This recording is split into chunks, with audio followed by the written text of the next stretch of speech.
I don't think anyone can credibly know what Kim Jong-un will or will not do, know his intention or know his resolve. Hi, I'm Ian Bremmer, and welcome to the GZERO World podcast. I'm host of the weekly show GZERO World on Facebook Watch. In this podcast, we share extended versions of the big interviews from that show. This week, I sit down with Soo-mi Terry, Senior Fellow and Korea Chair at the Center for Strategic and International Studies. Prior to CSIS, she handled all things Korea for the CIA, the National Intelligence Council, and the National Security Council under both George W. Bush and Barack Obama. As the Olympics in Korea kick off, she's the exact right person to talk to. Let's get to it.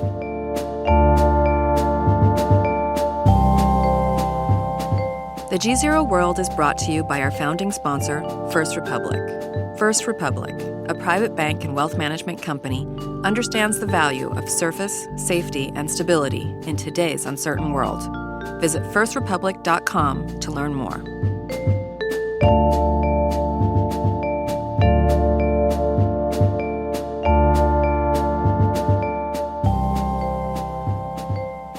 I'm glad to welcome to your age group headquarters here in New York City, Soo-mi Terry. She is Senior Fellow and Korea Chair at the Center for Strategic and International Studies in Washington, D.C. Before that, she ran all things Korea for the National Intelligence Council, the NSC, and the CIA under Bush and Obama administrations. In other words, if you're worried about things Korea, and with the Olympics kicking off tonight, yes, on the peninsula, we are. There's no one better to talk to than Soo-mi Terry. Sue, delighted that you're here. Welcome to the GZERO. Thank you for having me on. We're about to have a few weeks of the South and the North coming together. We've got a women's joint ice hockey team. They're going to lose, but lose in glory. It's kind of like a war. We all lose together. What do you think comes out of the next few weeks? It's a lot of a happy feeling, although you don't want the hockey team to lose too badly.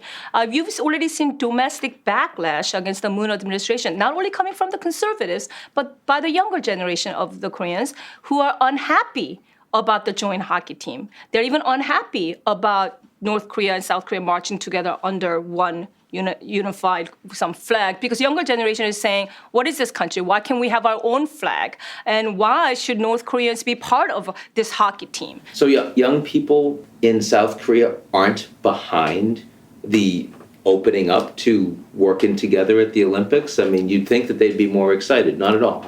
They're okay with this thaw, or North Koreans coming to the Olympics, but they're unhappy about why does North Koreans have to mess up our hockey team? Can we not play under our own flag? Because they have no affiliation or affection towards North Korea. It's not like my grandparent generation who came from my grandparents came from North Korea. So there's affection towards North Korea. I think younger generation does not have any of that. They have no memory of that. They were born in Gangnam after war, they don't even know poverty. They were born in a rich country. But they love the joint selfies with the gymnasts in the Summer Olympics. That's true. I mean, isn't this going to, the media is going to force this to be wonderful, aren't they? No, it's true. Part of North Korea's calculation here is not only image makeover, but also to this is going to be used as an insurance against provocations later down the road. They're sending political officials as well. Do you think we could come out of this with a very different mood? Is it possible? No. Zero. No, I wouldn't say zero. There's a small window of possibility.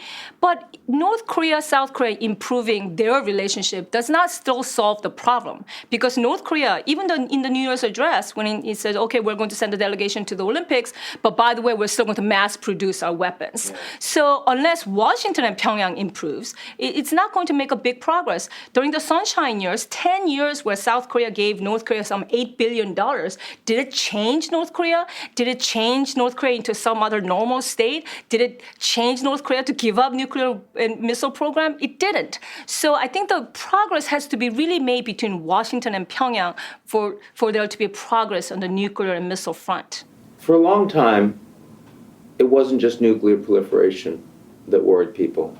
It was also what happens when the regime falls apart. We don't talk about that very much anymore, in part because Kim Jong-un himself has consolidated power, but in part because we don't seem to think it's feasible. Maybe it's because our own liberal democracies seem weaker than they used to be. Maybe China's so strong. But what do you think about the potential for regime implosion? You look at pillars of stability, like what made the regime stable all this time, and there's a couple pillars, right? There's elite support, which is the most important part. As long as the elite support the regime, it continues. So even in the famine years, millions of people die, it doesn't matter as long as elites support you.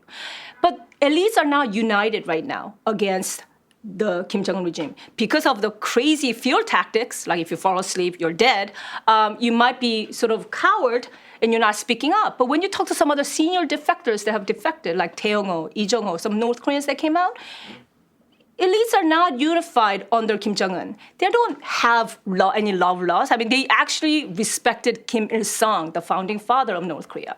There was less so under Kim Jong-il, but Kim Jong-un, this 30-some-year-old guy, Kim Jong-un's stability is still, I think, fragile. And I don't think we don't think enough about that, but that's what I believe. If we do see the end, the sudden end, of the world's only totalitarian regime with a lot of nuclear weapons and incredible poverty, what are the implications of that? Well, there are in the beginning, I think there is going to be some serious challenges for the international community because there's going to be a major humanitarian disaster.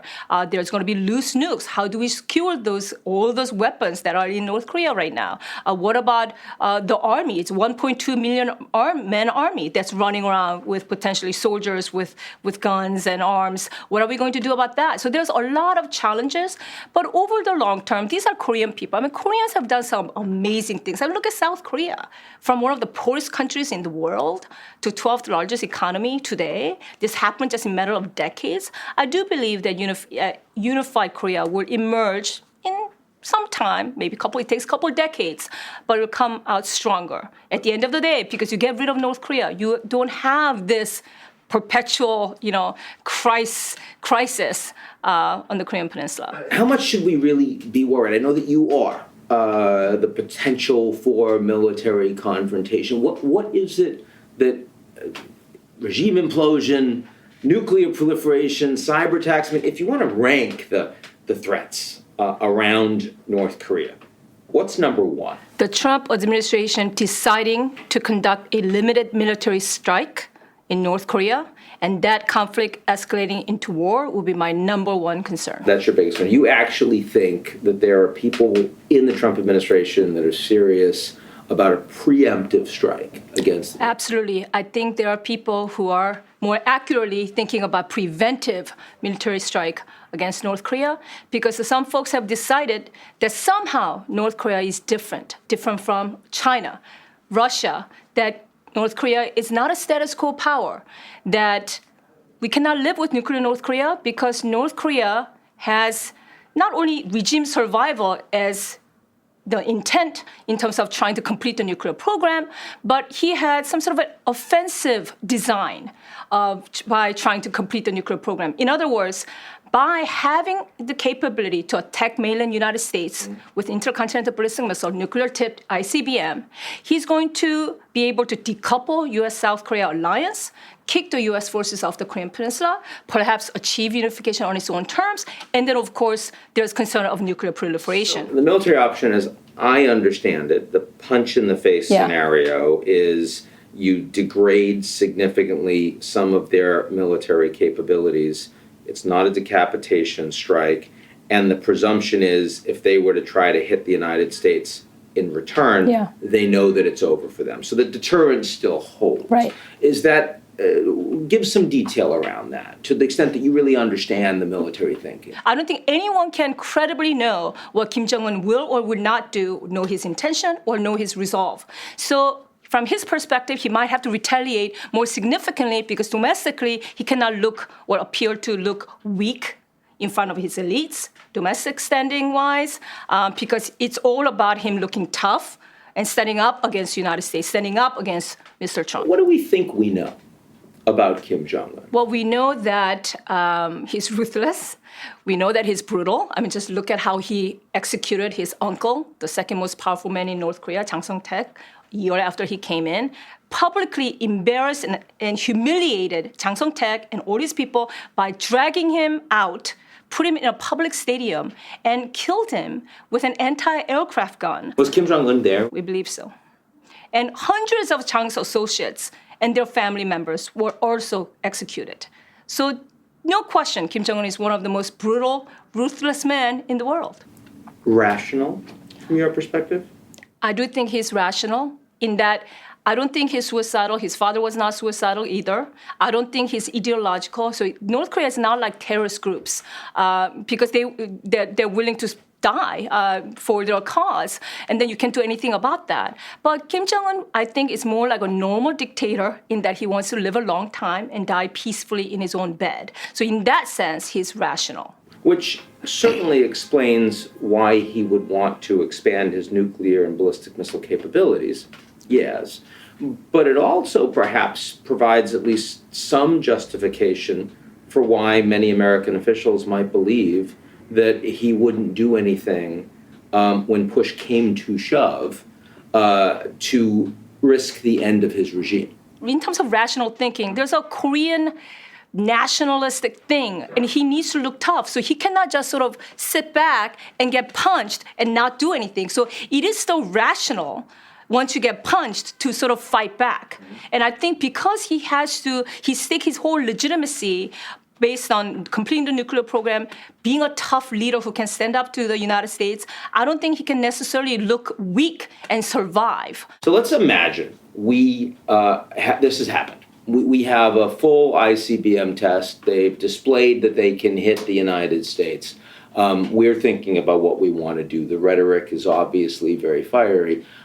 How do you think the South Koreans, the Japanese, the Chinese respond in that instance? I think what the whole region would want is very robust containment and deterrence policy and sanctions. I think more people will be pressing for sanctions. I don't think there's going to be a single power, not China, not Russia, not South Korea, not even Japan, that's going to advocate any kind of kinetic option. Now, when you say advocating for more sanctions, the Chinese have already stepped up sanctions pretty significantly. What are you saying? They would completely cut off the economic lifeline? All energy is suspended? I'm usually very suspicious that China is going to go there completely, but I think I think atmospheric nuclear tests might get China there. What makes you believe that?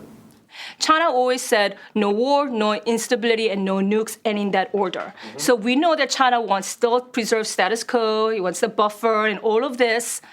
But if China truly believes now war is imminent, that Trump could go there, I think China might act. Near term, who has a plan? Do the Chinese have a plan? Do the South Koreans have a plan? Do the Americans have a plan for what happens if there's regime change? Are they talking to each other about it?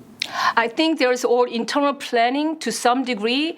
I think U.S. is trying to talk to China. This is a very difficult conversation to have with China. Chinese have been historically concerned that even having a conversation, that would get leaked to North Korea and that would upset North Koreans.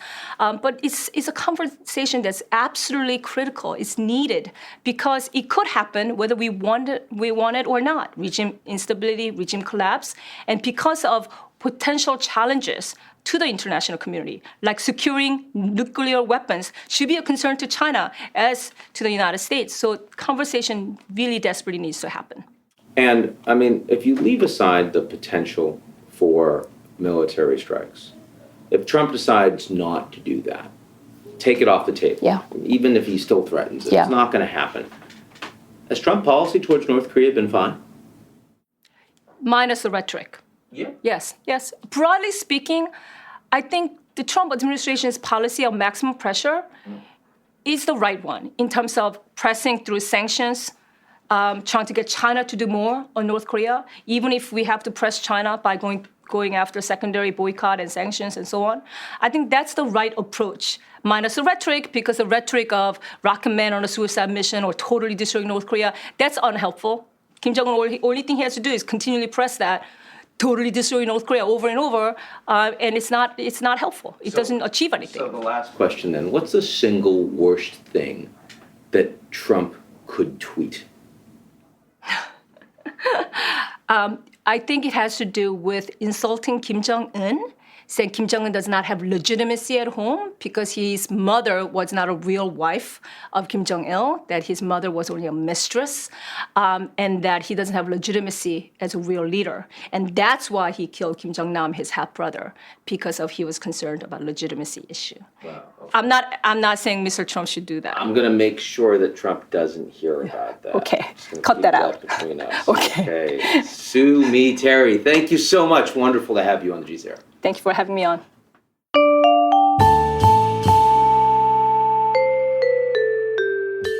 The GZERO World is brought to you by our founding sponsor, First Republic. First Republic, a private bank and wealth management company, understands the value of surface, safety, and stability in today's uncertain world. Visit firstrepublic.com to learn more.